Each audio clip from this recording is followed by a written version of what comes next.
Hey guys, so recently I had a lot of people wanting me to do a video on this topic, so I'm going to go ahead and do it. So recently, Jillian Michaels gave her opinion on the ketogenic diet, and I just want to go through point by point and talk about it. So let's get started. I've been in the fitness business for a long time. What's changed the most over the years? Oh my gosh. I mean, the reality of fitness and nutrition is they're all just fads reskinned, right? I mean, if you think about it, like right now it's keto.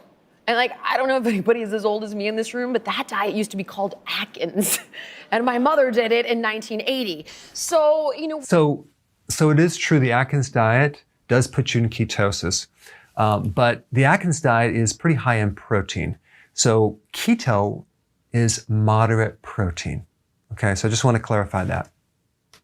So, you know, what happens is that people will take fads and trends and reskin them with a different name. So what is keto is low carbs? Keto is exactly, it puts you in ketosis. But that's not good for you though. No, it's not. And at the end of the day, just like 2 + 2 will always equal 4, when it comes to health, it's an energy equation. Eat less, use common sense with your food choices, and move more. And that's just... All right, guys, so that is the solution. If we just ate less and moved more, we would all lose weight. First of all, if you're in practice for any period of time and you're working with people one-on-one, especially over the age of 40, especially if they're female, especially if they're premenopausal, you're going to run up against a situation with a very slow metabolism. And eating less and moving more is not going to work. So one thing she really doesn't realize is that exercise has a very small influence over your ability to lose weight. Maybe if you're lucky, it's 15%. That means that 85% of your results in weight loss has to do with eating. That's just simple science. You can't. Simple science. Okay, let me ask you this. With all the information that's out there, what's the biggest myth? I would think the one of them. All right, let's go to another one. The keto diet. I don't understand. Like, why would anybody think this is a good idea? Your cells, your macromolecules are literally made up of protein, fat, carbohydrates, nucleic acids. Okay, so let's talk about that point. This is one of the million reasons why you should not do a ketogenic diet, because your cells are made out of fat, protein, carbohydrates, and nucleic acids. Most of your brain is fat. Most of your nervous system is fat. Most of your endocrine system is fat. And then the rest is protein. You actually don't have a large amount of carbohydrate that makes up the structural part of your body. Yes, it can be used as fuel, but it doesn't make up body cells. So if your brain and nervous system and muscles are mostly protein and fat, why wouldn't you want to consume a higher fat, moderate protein, low carbohydrate diet? The diet that she recommends is very high in carbohydrate. So what physical structural component of your cells are high in carbohydrate? There is none. When you do not eat one of the 3 macronutrients, those 3 things I just mentioned, you're starving your cells. All right, so let me just kind of explain this. And this is mainly for new people. It's not for people that have been watching my videos. It's really obvious that she just does not understand this one really important topic in relationship to the ketogenic diet, and that is the word insulin. She does not understand what that is and what it does, how it functions in the body. So for those of you that are new, insulin is a hormone made by the pancreas, and one of its functions is to lower blood sugars, okay? And it gets triggered by carbohydrates. When we consume too much carb, we raise insulin too much, and then we develop a condition called insulin resistance, where your body is blocking it. When you get insulin resistance, what happens is the body starts making more of it to try to connect with that cell because it's being resistive. Those macronutrients serve a very important purpose for your overall health and well-being, each and every one of them. Period, end of story. You don't eat processed sugar, you don't eat processed grains, and to make a very long story short, avoid the keto diet. So when you do a balanced diet and include all this carbohydrate, you're going to keep insulin very, very high. in the presence of just a little bit of insulin, all the fat-burning hormones get blocked and nullified. So in other words, insulin blocks and prevents weight loss. The more insulin in the bloodstream, the harder it is to lose weight. If someone has a slow metabolism and they have a little too much insulin, they're going to have even a tougher time losing weight despite how many hours of exercise that they do.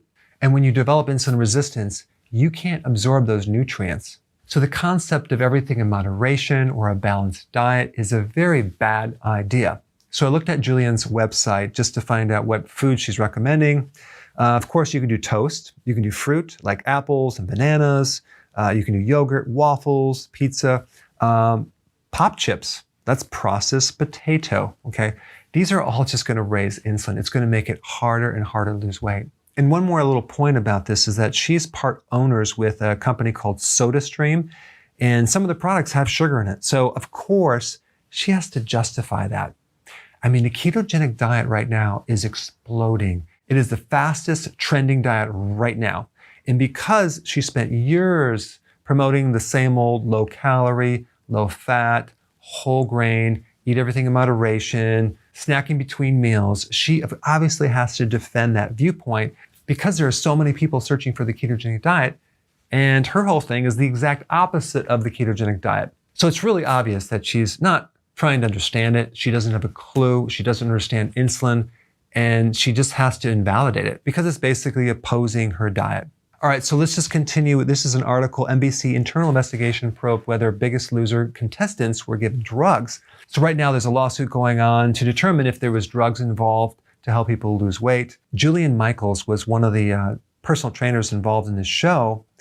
And very, very few of these contestants ever kept the weight off simply because they found that it slowed their metabolism. Let me show you. They found that the average contestant's metabolism had dramatically slowed down, and although they may have continued to eat healthy and exercise, they had trouble keeping the weight off. So the big problem with The Biggest Losers is the carbohydrate content. When you keep the carbohydrates too high, it actually slows the metabolism. And even ketosis by itself needs to be done in a healthy way because it's not lose weight and get healthy, it's get healthy to lose the weight. Now that might sound really simple, but it's very, very effective, especially if you want to keep the weight off. So for those of you that are new to keto, don't get discouraged when you hear things like this. Learn the facts, understand why it works, how it works, understand insulin. I put a little mini course down below for you personally to get the facts and not the opinions that are not true. So you yourself can get the amazing results that keto has the potential to give you. Keto is low carb. Keto is exactly, it puts you in ketosis. But that's not good for you, though. No, it's not. So I've lost 130 pounds with keto and intermittent fasting. And I love it. I feel amazing. Little old me was on 350 milligrams of blood pressure meds. Every time I complained to the doctors, they just keep giving me more and more, and it wasn't helping me. So I decided to quit everything and do keto and intermittent fasting, and it is so working. I'm the healthier for it. I feel like it then added back 30 years to my life. I lost from July to November, I lost 60 pounds. You know what we need to do? All fat and animal protein. Ding, ding, ding. No, bad plan. I've been on keto since a year ago, January. I'm 76. I've lost 25 pounds. I've been following your plan for like the last 14 months, and I have lost about 40 pounds, brought back my A1C below 5.5, which is 5.4 now, and kind of reversed my pre-diabetes. And also lost my stomach inches, about 8 inches. Wow. That's not bad. I've been doing keto since December, so I lost 42 pounds. I'm in maintenance now. I'm back to the weight I was pretty much in high school. Lost about 40 pounds. Wow. I've been on your keto diet since 5 months, and I've lost 50 pounds, and I'm in No, bad plan. insulin-dependent type 2, and I'm 72 years old. I was on 100 units a day of insulin, and I've been able to bring it down to 20 units. So I am following you last 62 days, and I lost almost 50 pound weight in 60 days. Wow. It's incredible. I've been following your keto on steroids since end of November. It's been going pretty well. Lost about 46 pounds or so now. Ding, ding, ding. No, bad plan. I am ecstatic. I have gotten rid of all of my arthritis. So my journey through keto and intermittent fasting has been something that has literally changed my life. It has also saved my life. You know, I started Keto Diet because of fighting brain cancer. And before that, I was doing the complete opposite. And I never thought in a million years that I was going to be consuming low carbs. And I never thought that I would feel the way that I do. And now I feel better than I ever have when I'm really not supposed to. You know, I was going through chemotherapy and radiation. And that's kind of when I found the ketogenic diet. And, you know, doctors were like, this is gonna happen, this is gonna happen, this is gonna happen. They gave me literally a book of side effects and symptoms and problems I was going to have, and I literally had none of them. And keto diet and intermittent fasting has been so incredibly powerful in overcoming that, and it's something that has changed my life in more ways than one. Other than physical results, it's mental results, it's just emotional balance, it's incredible. And again, keto diet has literally saved my life.